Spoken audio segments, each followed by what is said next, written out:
We have an update now on the breaking news this midday from Canandaigua, where district officials tell us a student has committed suicide. It happened just after 11 o'clock this morning in the boys' bathroom at Canandaigua Academy.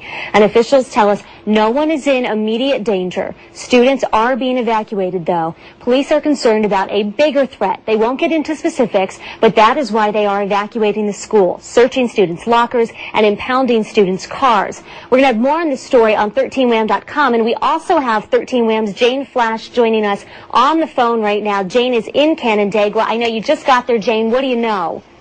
Well, Kelly, we can tell you the students are being evacuated one classroom at a time in a very orderly fashion. This morning, a student, a male, committed suicide in the bathroom. A gun was involved. At this point, police do not know whether he brought the gun in with him today or brought it in with him at another time, kept it in a locker, and retrieved it. Because of that, they have locked down the school, and they have done a systematic search of all of the lockers so far. They have turned up nothing, but what they are doing is something called a staged evacuation. That is one classroom at a time. They are calling students out, they're searching the students, and then taking them directly out to buses.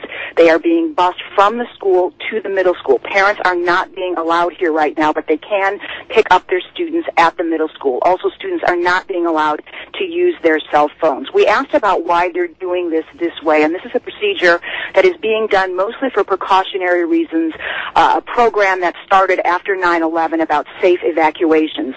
We are also told that the police continue to investigate, and while there have been no notes or no threats made by this student that could impact other people, police, I just want to make sure that there are no other weapons available. Because of that, students who drove to school today will not be allowed to take their cars.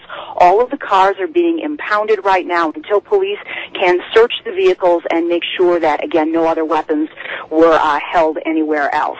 Parents should know that there is no imminent threat to their students right now, nor was there ever a note saying that anyone else was in danger. But again, police are taking these steps as a precaution. They have enacted the school's policy for removing students in case of situations like this, and so everything is going according to protocol. We can't tell you much about the student right now. We don't know how old he is. They have identified him but are not releasing that information. They have notified his parents. His parents are meeting with police right now, and at some point that information will be released to everyone. We also expect to hear from the superintendent.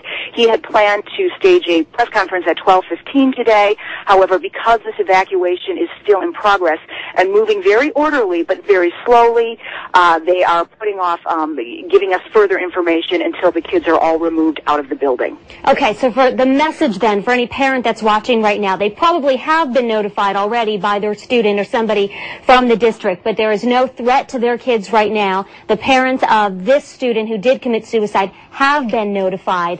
So what are parents supposed to do now in terms of getting in touch with their own children, Jane? You said that the kids are going to the middle school now, and yes, the parents... Go ahead.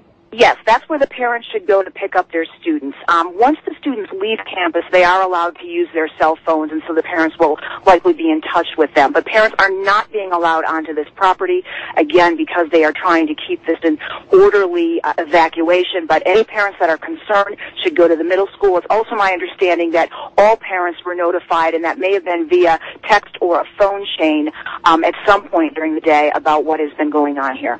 Is it clear? Was anybody else in the bathroom at the time when this took place, Jane, around 11 o'clock this morning? That is something that is unclear at this point. We don't know much about the actual circumstance and the event that happened, other than that it's a male student and that a gun was used and recovered. All right, Jane, thanks for that live update. We look forward to more on 13 Wham News at 5 and 6, and we'll have the latest developments on this story as well on 13wham.com.